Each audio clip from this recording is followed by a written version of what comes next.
세법 개정안에 국민 여러분 그리고 많은 언론들에서 큰 관심을 보여주신 데 대해 우선 감사하다는 말씀을 드립니다. 우리 당이 이번 세법 개정안을 발표한 정신은 재정 적자가 심화되고 있고 또 저성장이 고착화되고 있고 저출산 고령화가 갈수록 더 심해지는 국가적 과제를 어떻게 해소할 것인가 하는 관점에서 전체적으로 조세 부담률을 높이는 것이 필요하지 않는가 하는 문제 제기를 한 것입니다. 일부 언론에서 대기업 고소득자의 과세에 앞서서 면세점 이하 소득자 문제를 개선하는 것이 우선이다 하는 그런 지적을 해주셨고요. 충분히 일리 있는 지적이라고 생각을 합니다. 또 일각에서는 법인세 비중이 우리나라의 법인세 비중이 OECD 국가 평균보다 높은데 또 법인세 정상화 문제로 논란을 일으키는 것은 바람직하지 않다는 그런 지적을 해주셨습니다. 그래서 우리 당이 이번에 세법 개정안을 내놓은 그 취지를 다시 한번 강조해드리고 사실관계를 분명히 할 부분이 있어서 말씀을 드리고자 합니다. 이번 세법 개정안은 어떤 대립적 관점에서 시작된 것이 아닙니다. 그러니까 우리 경제를 포용적 성장, 지속 가능한 성장의 기반에 위에 올려놓기 위해서 어떤 대책들이 필요한가, 어떤 방안들이 있는가 하는 보시면 끝에 나오는 것이라는 점 먼저 말씀드리고요. 중소기업과 대기업, 그리고 가계와 기업이 상생, 공영하는 그런 바탕을 만들자는 취지에서 마련했다는 것을 말씀드립니다. 결코 대립적 관점이 아니라 공동체의 건강성을 더욱 강화하자는 그런 관점에서 마련했다는 것을 다시 한번 강조드리고자 합니다. 첫 번째로 말씀드리는 것이 기업의 법인세 비중이 OECD 평균보다 대한민국의 법인세 부담 비중이 높다는 지적인데요. 이 부분은 사실은 중요한 전제를 빼먹고 얘기하는 것입니다. 이미 우리나라 기업이 GNI 국내 총생산에서 차지하는 비중이 OECD 평균보다 7, 8%가량 높습니다. 우리의 기업 소득이 그만큼 높다는 것이죠. OECD 평균보다. 쭉 한번 저희들이 통계 자료를 제시할 텐데요. 그래서 구체적인 자료는 이따 배포를 해드리도록 하겠습니다. 그렇기 때문에 단순하게 OECD 평균의 법인세 부담 비중과 대한민국 법인세 비중을 단순 비교하는 것은 착시 효과를 가져오고 사실을 왜곡하는 것일 수 있다는 점을 말씀을 드립니다. 그 다음에 또 하나는 면세점 이하 소득자 문제를 개선하는 것이 먼저다 하는 말씀인데요. 모든 국민이 당당하고 떳떳하게 주권자로서 납세 의무를 다하는 것은 헌법 정신입니다. 그런데 소득세 과세 대상 1668만 명 가운데 지금 현재 면세되고 있는 802만 명의 비율이 높은 것은 사실이죠. 그러니까 2013년 530만 명에서 그때는 32.4%였습니다.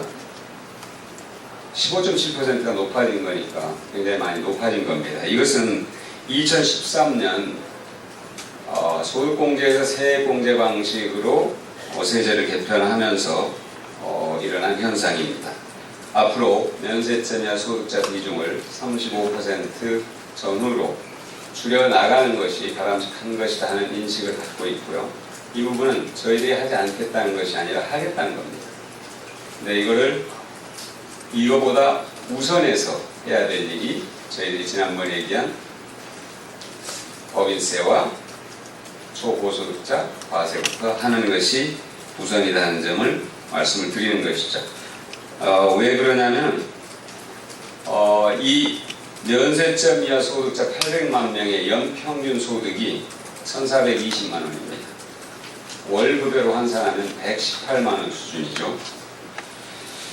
이분들은 낮은 세율을 적용받습니다. 6%에서 15% 정도 세율을 적용받고 또 소득공제나 세액공제로 사실상 세금이 제로가 되는 겁니다. 세금을 안 내고자 해서 안 내는 게 아니고 어떻게 보면 못 내고 있는 것이죠.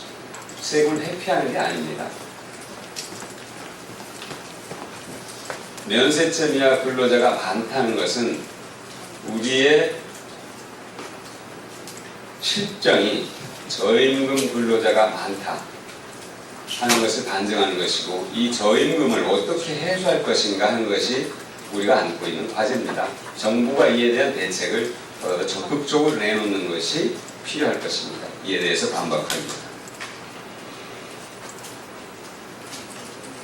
그리고 사실 이게 직접 비교할 수 있는 것은 아닙니다만, 이런 양극화가 심화되는 속에서도 상속자의 2%만이 세금을 내고 있습니다.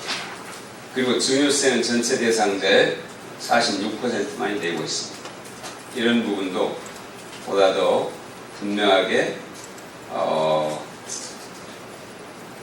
구석구석 살펴서 면세가 되는 부분이 합당한 이유를 갖고 있는지 찾아내는 것이 필요하다고 생각합니다.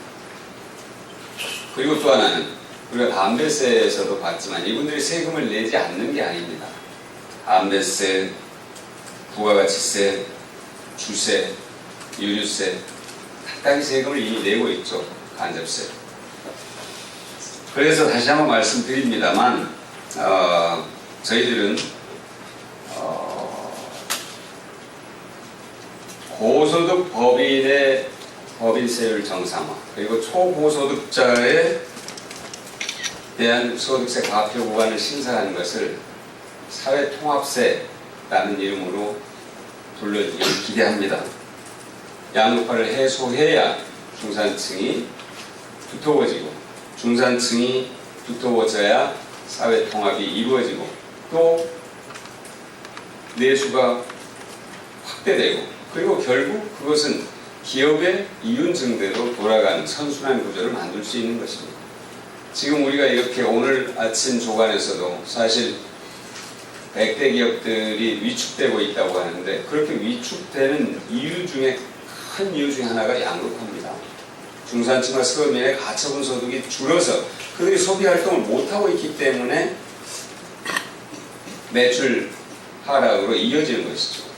물론 그 매출이 국내 매출뿐만 아니라 해외 매출까지 포함되어 있지만, 국내 소비시장을 살리는 것이 매우 중요한 과제이고, 그 살리는 방안의 하나로 중산층의 가처분 소득을 늘려주는 것이고, 그 방안이 저희들이 이번에 제시한 세법 개정안인 것입니다. 관련 저희들이 지표를 좀 보내드릴 텐데요. 예를 들면 기업소득과 관련해서, 법인세 관련해서 말씀을 드리면 2002년에서 2006년까지 국민 총소득 대비해서 기업소득과 가계소득 비중이 2002년에서 2006년 사이에는 기업소득이 21%, 가계소득이 64%였습니다.